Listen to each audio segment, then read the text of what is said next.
the local elections, I just have to ask you, Scott J. Graves. I mean, what is your let's start with the state rep race between Republican Bruce Chester and the Democrat who won once again, the incumbent John Zlotnick. What are your general thoughts, first off?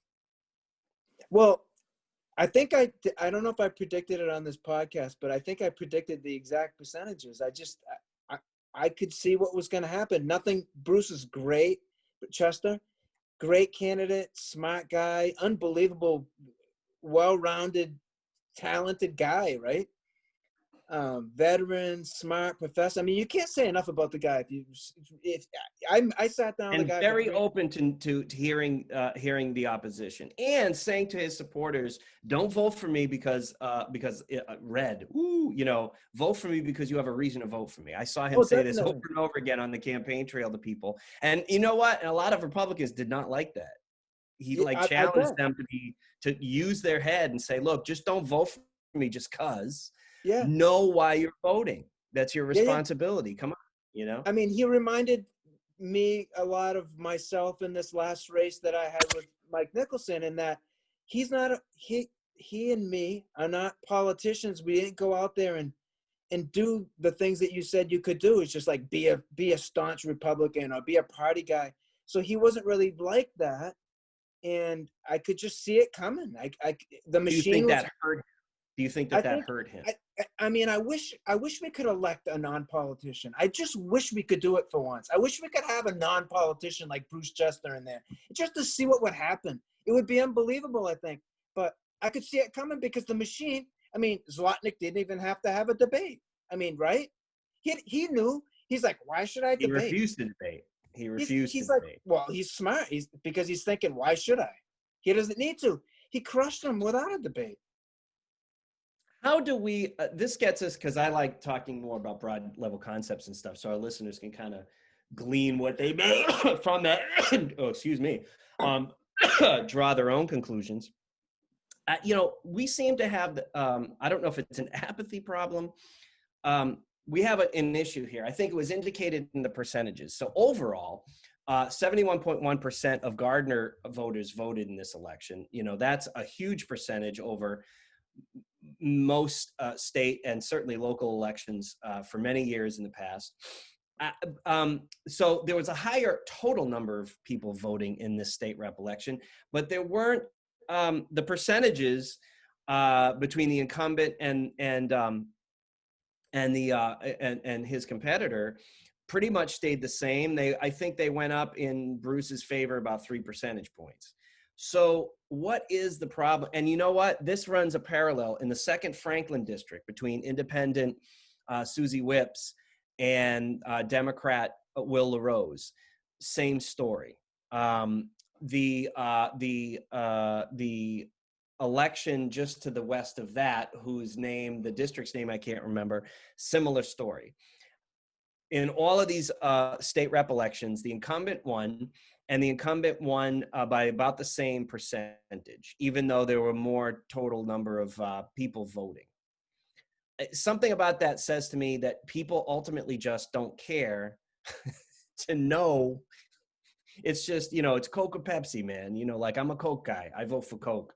I vote for Pepsi. Same percentage of people that, that's going to deter. And it's indicated in the fact that, Susie Whips, just like John Zlotnick, she ran an uncampaign, refused to debate, wasn't seen in the press too much, if at all, wasn't on radio, didn't come on our podcast, our other podcast, by the way, was graceful about it, but just, there wasn't much campaigning being done by incumbents. I just feel like, man, that's a problem. There's something very undemocratic about that to the process. I think it goes back to what we were saying earlier, in that I think people just don't have an interest in local elections, and I think maybe there's a sense out there or some kind of misunderstanding that the local elections don't matter as much as the federal elections, and it's just the opposite. So I think maybe that has something to do with it, and then I don't know how else you can explain it, to be honest with you. Yeah. I just don't know. And maybe it's just that maybe the governments don't do a good job of informing the people that this is like a really good, important election. I don't know. I don't have the answer. I feel as though, you know, if we economically in the region, if we didn't have some of the other social problems associated with poverty or lack of economic development, it wouldn't mean so much. But it means a lot because for those that are trying to be highly engaged on that front and are really trying to get things moving and shaking, you know, economic development is not entirely, you know, determined by your constabulary, okay? But it certainly has helped along the way, and it puts wind in your sails if you have a bipartisan, you know, municipal and state leadership that is doing just that, putting wind in your sails, okay? Staying out of the way when they need to, getting involved when they need to. And we just don't have that in this part of the state, in this north central Mass region. No. No, It's a big challenge. It's just, I mean, you drive through some of these towns and cities. The other day I was driving through Fitchburg, not to badmouth Fitchburg, because, I mean, we're all in the economic state that we're in similarly. But I swear to God, have you been through there lately? There's like every storefront is like empty. Like, well, empty. I have. I mean, up until about a month and a half ago, I was working on the issue there, and I can tell you at that time, just before COVID, their first floor retail vacancies rather, for downtown, for the urban core, what's considered their urban core, what they measure as the urban core, was around 90%. That's not occupied, that's vacancy. Yeah, and I think you have like a convenience store, and I think the post office is down there with like a little satellite office. It's unbelievable. And I want to make it clear to our listeners, you know, we feel, I think I speak for both of us, we feel like the people here don't deserve any less than any other group of people living in any part of the state. And that's the frustration, is that, you know, we've got to everything has to be firing on 8 cylinders. You know what I mean? Yeah, the whole region. The political constituency, the economic development constituency, the general citizenry, and the frustration comes in, like, what are people thinking when they're voting? You know what I mean? You vote for, look around you. If you don't like it the way it is, you don't vote for the same people. Right. Yeah, something like that. Even, I mean, even go in there and just clean house. And I'm talking as a city councilor. I mean, I wouldn't be surprised if somebody just went in there and just clean. If the citizenry just said, let's just start all over again or something. But it goes back to you getting 21% of the, and that's the registered voters. That's not eligible voters. That's registered voters. People who care enough to register to vote. Which isn't everybody, but it's the registered ones, and you're only getting like 1/4 of them going out. I don't know. It's a problem. So let's move on to the state Senate race. This is the race between Republican Dean Tran, he's the incumbent, and John Cronin of Lunenburg, who was running as a Democrat. And forgive me, the one piece of information I didn't have today. Now, I do know John Cronin called it for himself. I looked yesterday. At it. I think they were separated by like 800 votes. Well, that's the thing. At that time, they were actually separated by about 700 votes, and he called it, and then it was pretty clear. Even my most staunchest liberal of friends, who were actually working for the organization Surge. This is the the voter rights protection group, locally, regionally. Had to say, you know, like, in due fairness, man, you know, he's calling it way too early because they're still counting ballots. So does anyone here have the information? I mean, do we know the final result of that win? The Worcester Telegram had Cronin winning by 888, I think. And then there was some issue with ballots. I think one of the cities or one of the precincts and one of the, maybe it was Fitchburg or Leominster, I don't know which, had the ordering of the names wrong or something. So I don't know if that's going to become an issue, but I think That Cronin was went. something that they talked about 2 or 3 weeks ago, actually, I think, which Oh, really? ended up being pretty much a technicality. It wasn't going to affect the efficacy of the ballots Oh, themselves. They could still yeah. be I looked. used. I thought Cronin ended up officially winning by about 800 votes. Oh, Yeah. Quick, interesting. quick, looking it up here. I was able to find this is through Sentinel and Enterprise. That's a Their Fitchburg paper. Fitchburg paper right there. It's from November 3rd. It's what they're reporting is with about 95% precincts reporting in. It was Cronin received 35,574 votes of the 70,000, whereas Tran had 35,003. So it was about a 500 vote difference there, I can based beat on you, what this is saying. Yeah, Cam. I can beat Yeah, you he's on that got one. one from today. I What do have you got?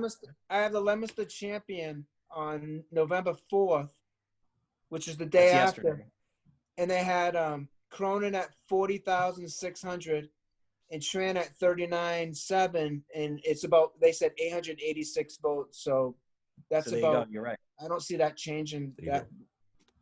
yeah. So All pretty right, close. so we have a new state senator. So what do we know about this guy? Well, I was thinking, when they had one debate, right? Yeah, that's right. October 15th. Yeah, that's the one that we That one that analyzed we. last. And I'm just saying, Cronin was going after him with this. I talked about our last podcast. I don't know how many people watched that debate, but he was throwing some stuff around, like he used the word stealing, convicted, stuff like that. And you and I talked about it. Tran, just all they did was, the Senate had an ethics committee put together with like 7 or 8 senators, and they found whatever they found, but they're not a legal body by any stretch of the imagination. There's been nothing that I could find by any criminal enforcement agency or any legal court or anything like that that's been found. So I'm wondering if that had any effect on it, because that's a slim margin if you think about it. That's what, Yeah, 80,000. that's the kind of margin. That's the kind of margin that people win on when they when they come close to slandering somebody else. If Yeah, we 'cause recall, 2012, right? Yeah. The infamous, the year that our own state rep John Zlotnick was elected. He Yeah. wasn't doing that well, and then at the 11th hour, they put out a mailer saying that Yeah. his opponent, Rich Bastine, had like 11 DUIs or something like that. I can recall getting this in the mail. In fact, when I first started to work with the state rep on a project here in the area, I had said to him, look, you seem cool, but the way you won, I just want to let you know that was absolutely not cool. Even though I feel like you're the better candidate, that was not the way you win. Yeah, so in this one, right? I remember that too. And it was like 11th hour for sure. It was like there was nothing Bastine could do about it at that point. It was like, No, it was like 4 or 5 days before the campaign. I think it came out on a Saturday. That mailer came out on a Saturday for a Tuesday election, so it was over. But yeah, this one, you got 80,000 votes and it's separated by 800. So I don't know, that debate saying stuff like that, and he kept going after him as if the guy's a criminal or something. I still say this one boiled down to debate tactics. I was shocked that Senator Tran didn't defend himself by calmly but systematically, recounting the nature of the Senate ethics investigation. Pointing out the fact that it's an internal investigation and what that means versus, Yeah, he should have done that. Why didn't he just, if he's not guilty of the criminal charges against him by Fitchburg PD, couldn't he have just flat out just said, I'm not guilty of these charges as it's been, supposed? I think there's and then it's been out in the press. I Couldn't think he have there's a couple. elucidated on it enough so that people understood I'm an honest man and I'm being unfairly attacked? And then why didn't he also say we've got issues to discuss and then immediately launch into whatever next issue he wanted to bring up and command the conversation? Yeah, he could have handled it differently, but I mean, let's face it, you're born with the demeanor that you have, and he's just a laid back, kind of mellow type guy. And I mean, any just about anybody else would want to go at the guy's throat for making these accusations against you, and Tran was just as calm as can be. And I think that hurt him because he should have came out, like you said, and really defended himself. But he denied everything, but he didn't really get into any specifics or really, vehemently defend himself. And that may have been the difference. I don't know. That's a pretty close margin there.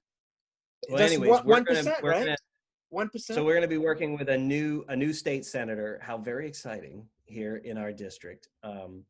And we'll have to have him on the show at some point in time. Actually, we should have him on the show, and then we should get former state senator Dean Tran on the phone and see how that goes. Yeah, I don't think the former senator is going to be anxious to do many interviews these days. I mean, probably not. Mark Hawk had a good point. Mark Hawk had a good point when he said, Mark Hawk, the former mayor of Gardner. The former mayor of Gardner, he had a good point when he said, well, you just said that he had a good point. That's why I didn't know you were talking about that Mark Hawk. Let's hear it. Let's hear what you have to say. Yeah. So when he said, so I'm thinking about Senator Tran now, and I would imagine it's the same situation with what Mark Hawk said, is that if he didn't win an election, for instance, he can't collect unemployment. He's got to find a job quick, right? Well, he owns a business, doesn't he? Who? Mayor Hawk? Tran, Senator Tran. Oh, I don't know. I didn't know he owned a business. Maybe he does. I'm pretty sure that before he was a senator, he owned a business. Yeah. I know he said he worked. He was a manager or something, but I didn't know he owned it. Did he own it? Well, no. Maybe he wasn't a business owner. Then maybe he just ran a business. Yeah, I don't know. But anyways, it's like usually when you lose a job, you can get unemployment can carry you over so you can find a new job. But this might not be one of those situations because you're elected. Right. So right. That's a tough situation. So I don't think he's gonna be going around giving interviews and stuff. He's got to find some a different line of work at this point, unless he's challenging it. I don't know. It's pretty close. Yeah, I mean, so I mean, it's not final then, is what you're saying. I thought it's pretty. Well, it probably is. I'm just saying it looks pretty damn close to me. I was just gonna do the math. I mean, it certainly is close. It's within 800 votes, unless my math is off. It's 1%. So sometimes if it's within 1%, sometimes you see, but there's probably no reason. When I saw something about the ballots and the ordering and the names and stuff, and I saw it that close, I'm like, oh, maybe there's going to be a challenge or something. But I didn't hear that there was going to be a challenge. I was just thinking that maybe there would be. Yeah, anyways. Well, we'll let our listeners know that in the upcoming months, we'll try to have some of our elected officials on the show. It'd be interesting. We weren't going to have interviews at first, right? But I think the way that this is evolving, I think that would be kind of interesting. At least 15 minutes of a show. We should have some people on. I have to tell you, I'm profoundly, profoundly disappointed about one thing about this show. And that is because he's now an appointed official, not an elected official, we can never have Mark Hawk on. Maybe he would. Because he's an appointed official. He's not like he's been elected. He can still come on. But you think he would? I thought you were friends with him. Well, I mean, I worked with him for 12 years, but he probably would come on if we asked him. I would love that. I'll reach out. Sam, can you make that happen? I'll reach out to him right now. Actually, I got him on speed dial. I'll give him a quick call. Sweet. I don't know how it's going. I mean, Westminster looks like they're doing all right, so he must be doing okay. Yeah. So the ballot questions. So it looks like the state absolutely wanted to make it easier to have choice in getting your car fixed, but didn't find more democratic process, messy process to be amenable. At least the majority of people didn't. Which I have to say, I was profoundly disappointed with that too. I voted for question 2. I understand that can get complicated and messy, but complicated and messy, it isn't just because something's complicated doesn't mean you don't do it. You avoid it. That was only gonna come into play if there were many candidates, right? Well, thank you for bringing that up, because in the reality is the reason why people did not vote for question 2 overwhelmingly, if you talk to folks, which I did leading up to today's episode, the folks that didn't vote for it said it's just going to make things too complicated. Number one, because I try to exemplify this, although I'm by far not perfect, but we talk, you and I, off camera a lot about intellectual rigor, right? Well, a manifestation of that in part is you do things that might be a little more complicated, but they're worth doing, right? So you do them. Yeah. And you don't shy from them just because they're complicated. But you point out something very important here, which is it's really not all that complicated. It's just giving more opportunity where you have close races, right? And more of a formalized process for what you do when you have this type of thing occur. And I just don't see, and it also, at least the way I read the ballot question, it seemed to me that it would give folks more opportunity to be involved in the democratic process. Now, that's also a danger because these days with low voter turnout, maybe you have a worse problem, right? You have less and less people showing up to actually sit down and figure out the ranked choice voting in round 2, if there's a round beyond that too. You know what I mean? But again, that's not necessarily a reason to not experiment. No, I agree with that. But I think they were doing it. I think there would still only be one ballot. And I think they had to figure it out the way I understood it. And it was confusing for me, I'll be honest. I mean, I read it a couple times and I'm like, Jesus, I don't know if it's going to work or what. Anyways, I think what they would do is on one ballot, you'd list like your top 4 or 5 or whatever in an order. And they would go through and somebody would have to go through every ballot and like cross things off and then go to round 2. I don't think the voters wouldn't come back. It's just one ballot, right? And then the people that are working that's true, but it gave an allowance that within a certain percentage, your second pick, your third pick, your fourth pick, etc. Unless somebody won more than 50. Right. Then what would happen is that it's almost like, so you'd have citizens that would have to volunteer. They'd have to willingly go back to a physical location, like your city hall or your community center. Whatever. Yeah.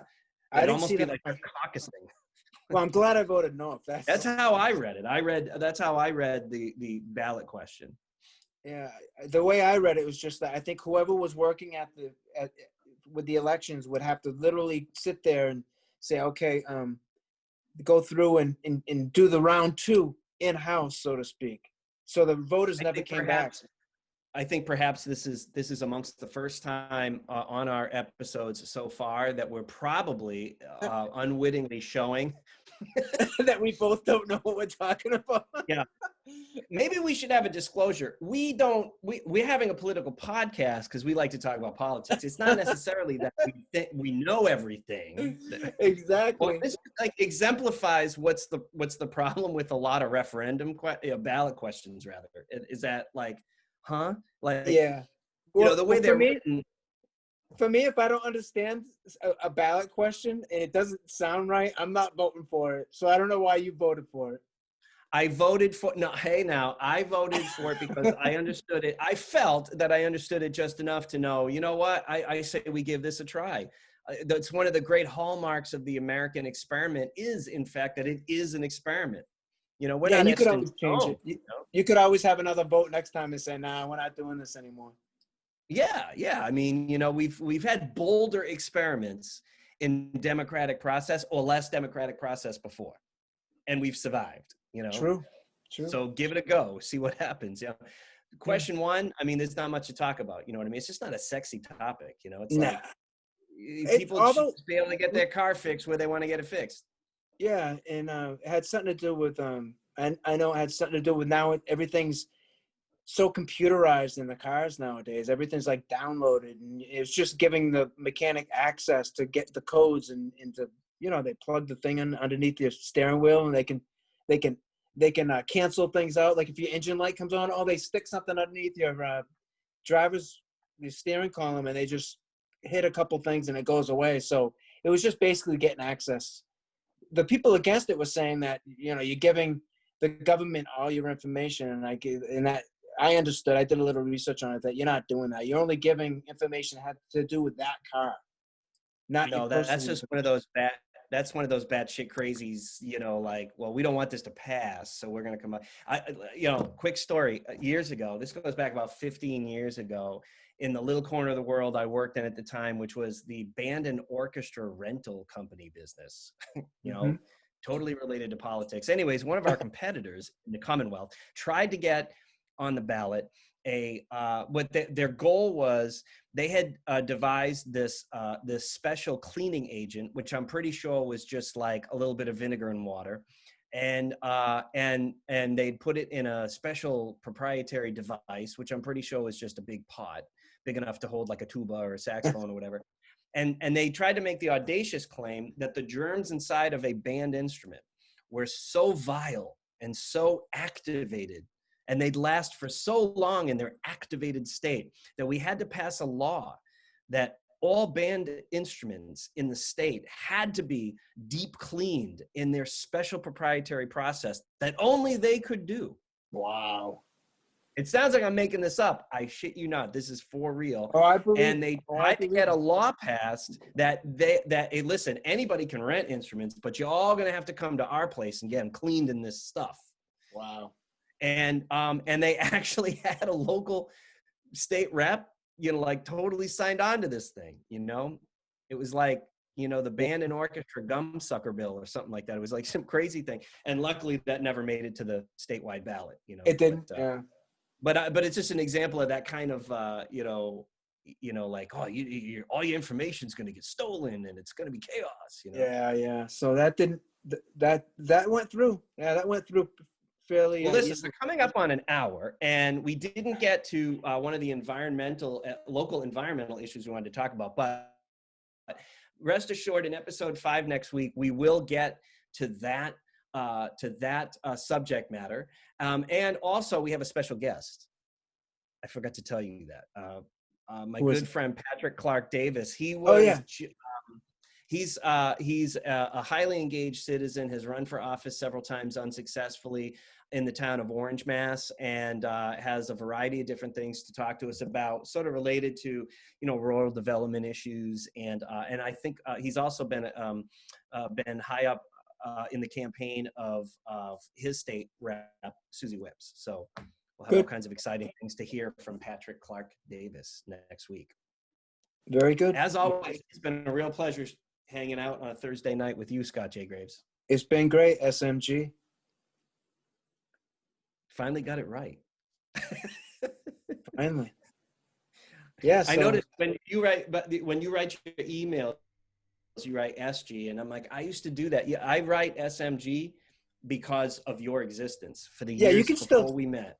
You can still do SG. I know who you're talking about. But people don't know. That's No. No, you took my name. Right. You took my name, and everything's changed now. You used to get calls for saxophone players for weddings and stuff, didn't you? You're like, dude, I'm an attorney. What are you doing? Yeah, I did. It's crazy. And I had people calling me at 3 a.m. being like, dude, I'm at my last call. You got to come and help me. You probably answered them. I said, yeah, you got $400? I could be there right now. Exactly. That's funny. All right. Until next week, I am Scott M. Graves. And I'm Scott J. Graves. And this is Scott's on the Rocks Politica Podcast. Good night. See you later.